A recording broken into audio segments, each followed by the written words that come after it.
Good morning and welcome back to my channel. Today we're going to can Salsa Verde. This is a wonderful condiment, good for a variety of dishes. I have trouble keeping enough of these on the shelves. My kids enjoy them, and when they come over they usually take a couple of jars. You can have salsa with your chips. You can put salsa on your eggs in the morning. You can make burritos. You can make enchiladas. You can use this, the way I particularly like to use this is with either chicken or pork. I combine that for a quick meal in the evening to make chili verde. All you have to do is mix it together and serve it up with some cheese and some sour cream, and you're good to go for a wonderful dinner. Okay, let's get started, and I'll take you step by step through the process of making this wonderful roasted salsa verde. The main ingredients that you're going to need: tomatillos, which are sort of like kind of green tomatoes, but they're not tomatoes at all. They're a totally different type of fruit. They come in these husks. And what you have to do is peel off the husks.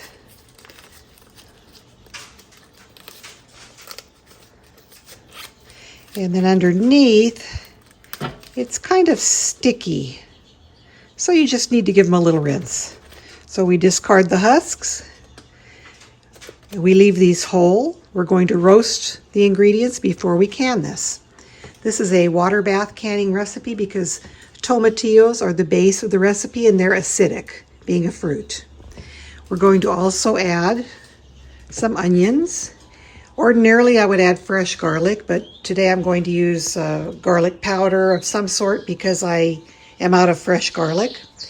We're going to use one of these Mexican or Cuban style seasoning mixes called Sazon, and this has ingredients such as cumin, coriander seed, Mexican oregano, a little bit more garlic, parsley.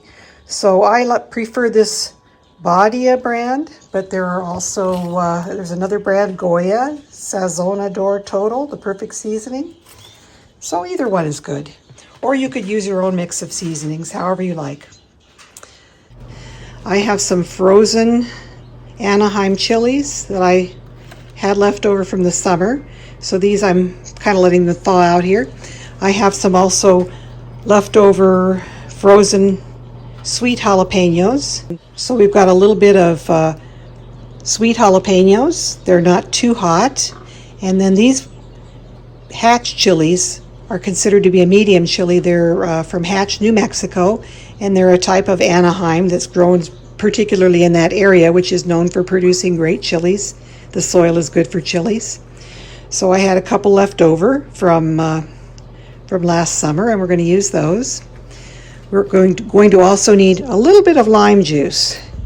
It provides a good flavor, but it also assures us that the recipe will be sufficiently acidified that we don't need to pressure can it and we can water bath can. The rule for canning in the water bath is you have to have a product that is acidic, less than pH of 4.6. And how we assure that is we use a tested recipe. This is a tested recipe that I'm going to be sharing with you. The main ingredient is the tomatillos, which are acidic. And then we're going to be adding non-acidic vegetables such as the peppers and onions. But we're going to add a little extra lime juice, and this has been formulated so that it will be properly acidic so that you can water bath can it, because you don't want to pressure can it if you don't have to, because the high heat of pressure canning destroys a lot of the quality of the flavor and the vitamins and so forth. So we are going to water bath can this. So if you don't have a seasoning mix like this, you can provide your own seasonings such as cumin, coriander, which is the seed of the cilantro plant, and also Mexican oregano. And then there's a little garlic and onion powder in there as well, but we've already got our own, we're going to be adding separately garlic and onions, so we don't have to worry about that too much. We also are going to need a little bit of lime juice to acidify, and of course lime juice gives every salsa a really good flavor. So we're going to roast our vegetables. I've got a roasting pan ready. We're going to preheat the oven to 450. I have a stock pot here, and Water bath canning is very good for delicate ingredients such as fruits and salsas because it doesn't process them at a very high heat. They don't need a very high heat. You only need a very high heat to kill the spores that can cause botulism. And the botulism bacteria does not survive. The spores cannot survive in acidic fruits like tomatoes. Now, tomatoes are kind of on the border, and tomatillos, so generally speaking, you have to have at least half of your acidic ingredient. Other ingredients like onions are not acidic. These are more alkaline, so they're going to change the acidity of your mix. So we're going to add a little bit of lime juice that's going to help acidify. And we're using a tested recipe, so I know it's going to be fine for water bath canning. And the only thing you have to keep in mind when you want a water bath can is you want to keep your ingredients acidic, which means below 4.6 on the pH scale. You can actually use pH testing paper if you want to before you can the food. But if you're using a tested recipe, you generally don't have to. So I'm going to get these ready to be roasted. I'm going to just quarter these onions. I'm going to put these tomatillos whole on the baking sheet. And we will come right back once I have that ready to go into the oven. All right, so we've got our tomatillos cleaned, cored, and onto a baking sheet. We've got our peppers onto a baking sheet. And remember, these are hatch chilies, and these are jalapenos. And we've got our 4 onions here, cut into 8 slices per each onion. And that pretty much filled a little baking sheet. So I'm going to put all these into the oven now to bake for approximately 30 minutes. And if you have garlic, which I should have, you can put your garlic on here too, to bake your garlic and make a nice roasted garlic. But I'm going to be using, just regular processed garlic because I don't have fresh today. Our oven is heated to 450, and I just put in the tomatillos, the onions, and the peppers. So we're going to let those bake for about 30 minutes. We'll come back when they're done.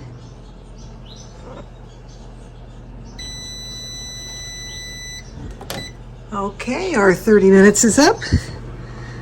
Let us check out the veggies. And they look a bit charred. So I think they're ready to remove from the oven. Okay, here are our roasted tomatillos. The skins are just starting to split. Looks pretty good. I've already removed the onions to a Pyrex dish and also the peppers. So let's get these tomatillos into a bowl so we can see how much we have. Okay, so we've got about, I would say, well over 8 cups of tomatillo here, probably closer to 10 cups. That would be a double recipe from the recipe for the National Center for Home Food Preservation.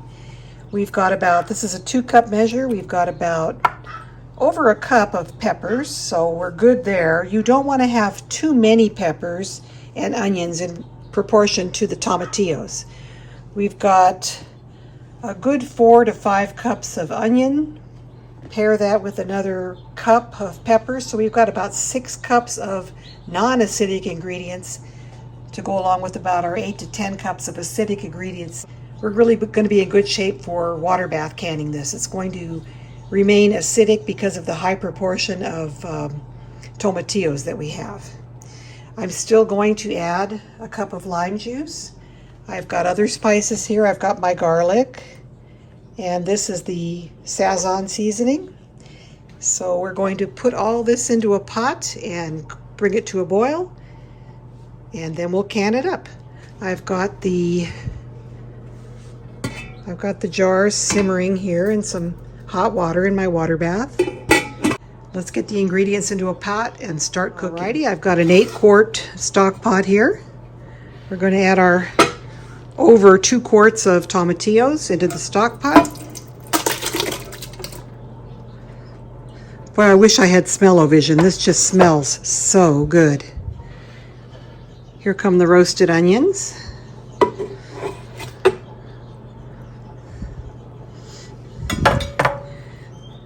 And the peppers. You know, I could have more peppers than this because we're well within the safe range. So I may add some dried peppers that I have, but we'll see. Okay, next we're going to add our granulated garlic. This is about 4 tablespoons of granulated garlic. Depends on your taste, however much you like or dislike garlic. And we've got about 6 tablespoons of the Sazon seasoning.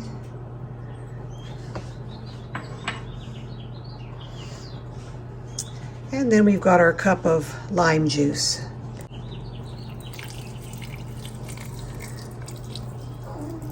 Looks good. Hey, we've got everything in the pot here. We're going to bring this to a boil, cook it down. I'm going to use my immersion blender to get it to the consistency that I like. Okay, now I've cooked this for about 5 minutes or so, but I'm going to really need to blenderize this. I forgot to mention that you could blenderize the ingredients after you remove them from the oven, but I'm just going to use my immersion blender, so I didn't need to do that. So here we go.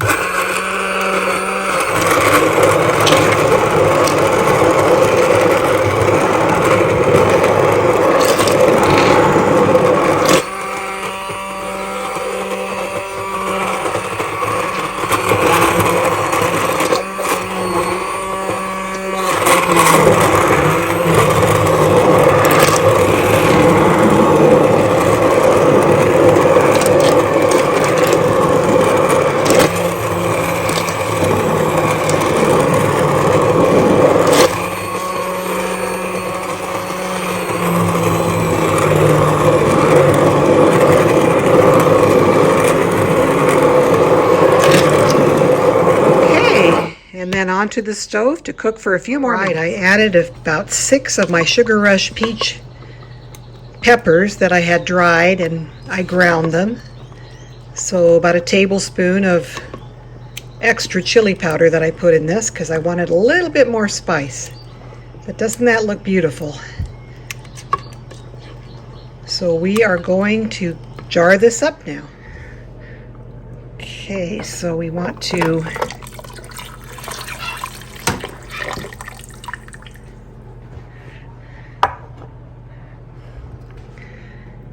now, this may be boring to those of you who are experienced canners, so you may want to fast forward through this part. But I'm just getting my jars ready here to be filled with wonderful Salsa Verde.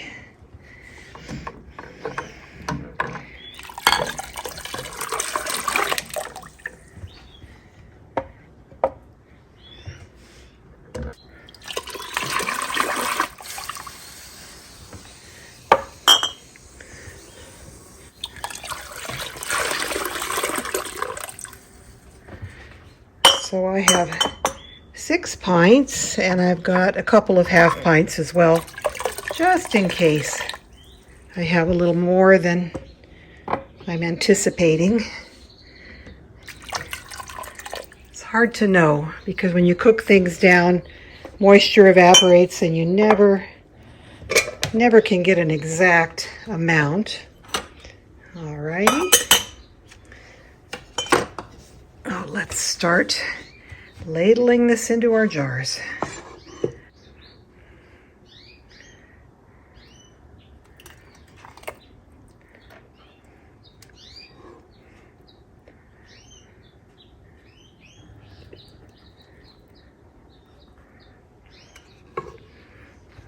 Okay, I may have a little bit too much in this jar, so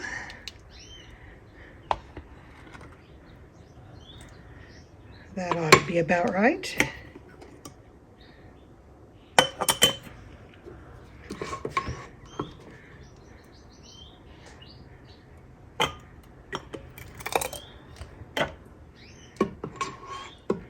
This just smells so good.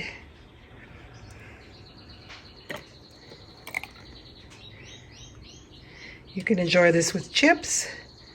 You can mix it up with chicken or pork for a chili verde.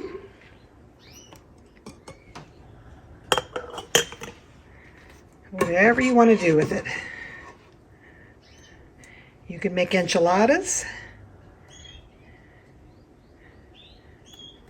and slather them with this delicious green sauce.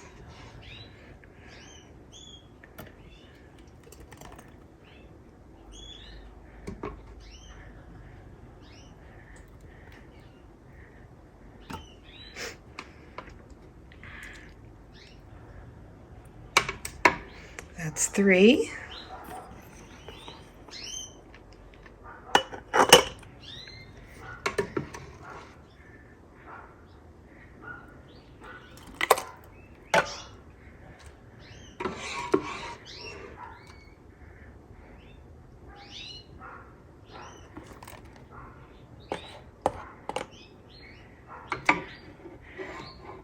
Four.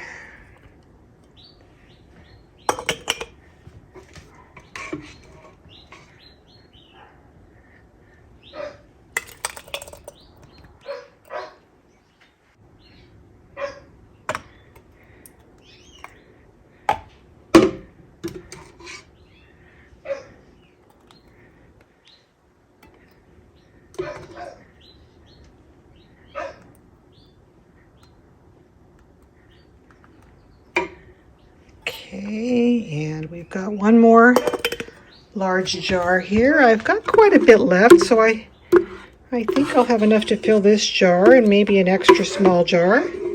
We will see.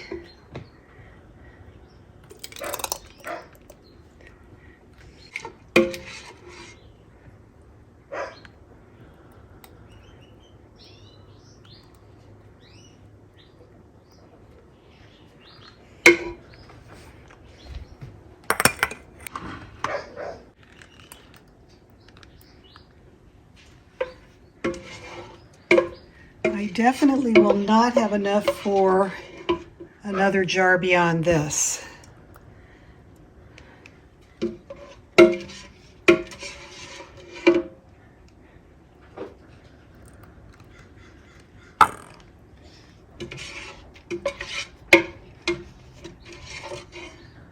I'll have a little bit left for our breakfast tomorrow. We can have this delicious chili with our eggs.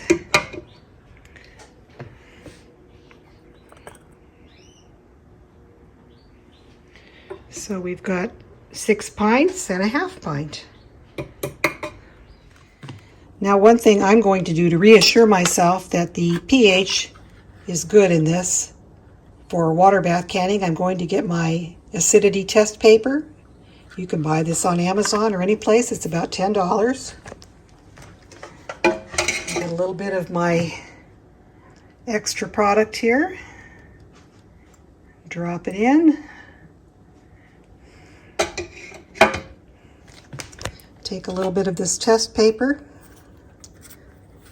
Okay, I pulled test paper off the roll.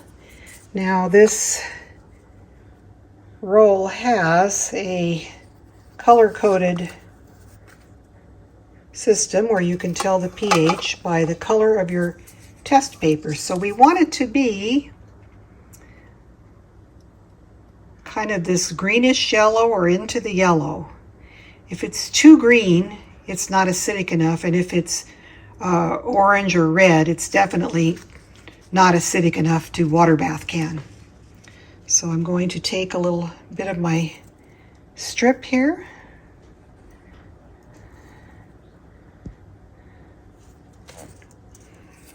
Look at the back side that doesn't have the salsa on it. And I think we're good. That looks good to me. We're somewhere between 4 and 4.5. So yeah, that's good. We can water bath can this, no problem. I'm going to take my trusty chopstick and debubble. I don't think I have bubbles in the jars, but it's always good practice to debubble.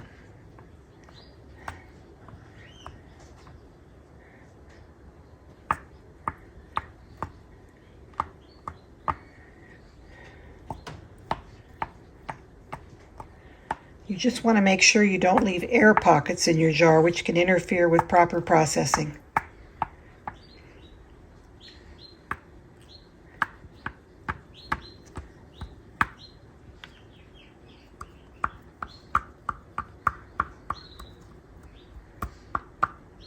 Okay.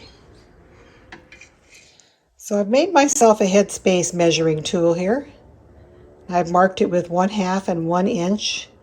We're going to measure these jars for about 1/2 inch headspace from the rim of the jar to the top of the product inside. We want about a 1/2 inch headspace.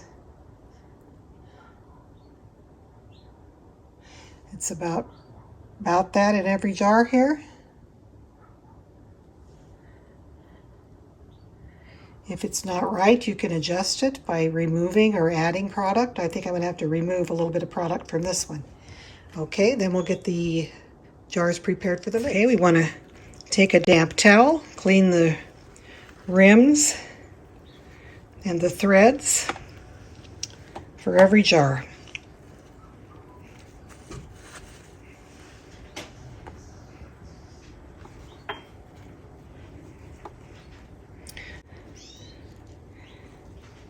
Because if you've got product on the rim of your jar, it won't seal correctly.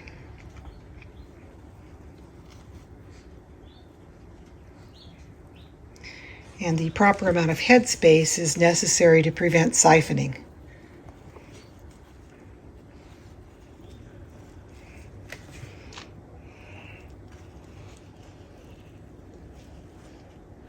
I've taste tested this and it is really, really good.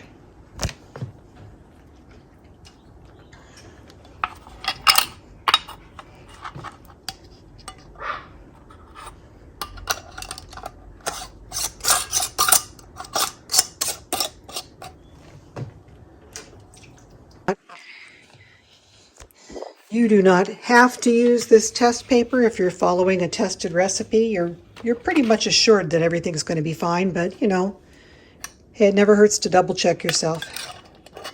So I've already cleaned the rims and the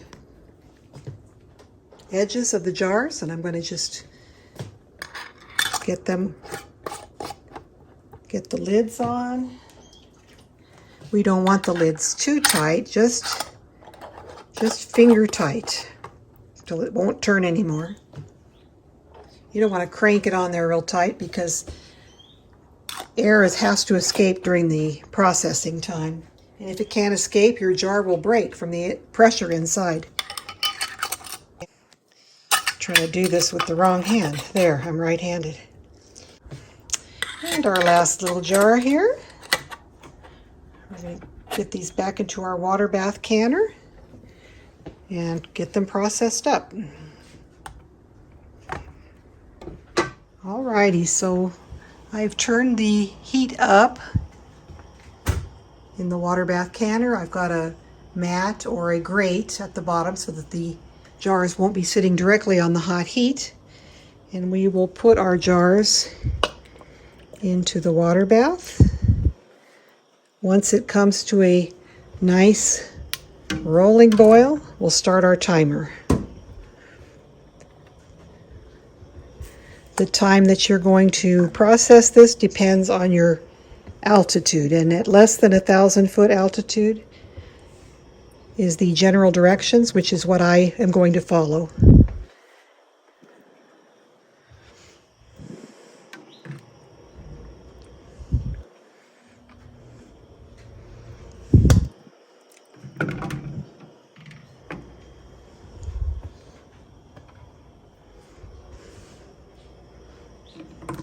Okay, they just fit in there perfectly. All 7 jars. So I've got the heat turned up. We're going to cover this so it'll come to a boil more quickly, and we'll check back in a few minutes to see when it's at a roll. Okay, we've got a good rolling boil here, so I'm going to set my timer for 15 minutes. 15 minutes is the processing time if you are at sea level or up to 1,000 feet above sea level. If you're between 1,000 feet to 6,000 feet above sea level, you're going to add an additional 5 minutes or a processing time of 20 minutes. And if you're above 6,000 feet altitude, you're going to need to process for 25 minutes. but I am at about 700 feet, which is below 1,000, so I'm going to just do the basic 15 minutes. So we'll be back in 15 minutes. Okay, our 15 minutes has completed, so I'm going to simply turn off the heat.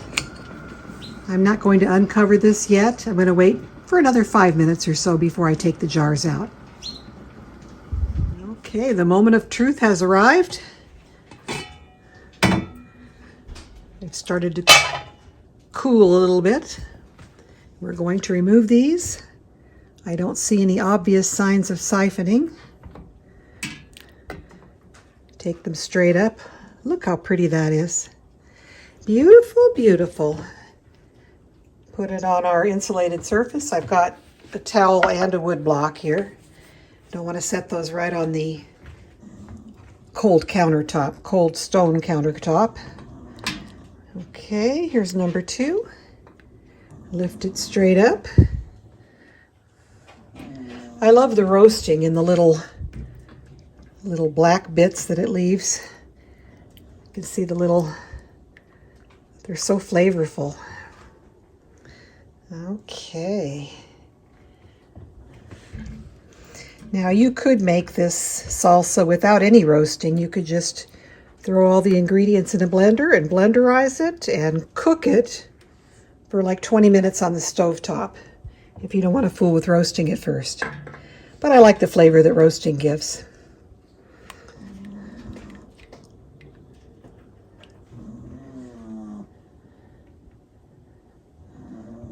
Those look especially gorgeous. So we're going to leave these undisturbed to cool overnight. It's already after dinner here. So we will leave these and come back and check on them in the morning. Well, good morning. Here are our beautiful jars the next morning. Everything is completely cool. It's been about 12 hours. I did get up and remove the rings as soon as the jars were cool enough to handle because they accumulate a lot of moisture underneath, especially during water bath processing. And I rinsed these and I dried them very well because I don't want them to get rusty. My jars have all sealed nicely. You can tell by the dullness when you thump them, and also you can pick them up by the lids and they don't pop off. If the lid isn't properly sealed, it'll pop right off. So what I'm going to do is take them to the sink and wash off each jar individually.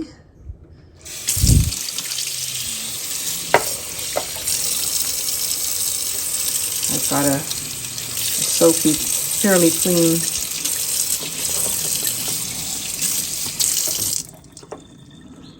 It's a little difficult to do it with one hand, but I'll try to show you. You want to really get up under the ring here where the rims are. You want to get this nice and clean because there will occasionally be a little siphonage during the canning process. And I also rinse my jar off real lightly to remove any sort of residue. Some people put vinegar into their water so that they don't have a residue from the hard water. But since I'm going to rinse my jars anyway, I usually don't do that. I want to keep my jars, or keep the rings and the lids rust-free. So there we go. We're going to wash each jar like that. And then we're going to dry it thoroughly. So the jar is nice and dry, nice and clean. And we are going to mark on here what the contents are.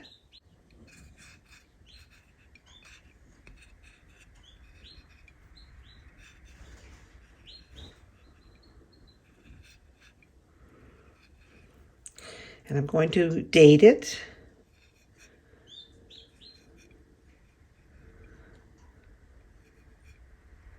And I also put on here my canning method, abbreviated. So I water bathed for 15 minutes. And that way I can reassure myself when I go to get the can off the shelf that I know exactly what I did to process this and I won't have any doubts about it. Okay, so we'll see you all at the next video. Take care. I hope you found this useful and have a pleasant rest of the day.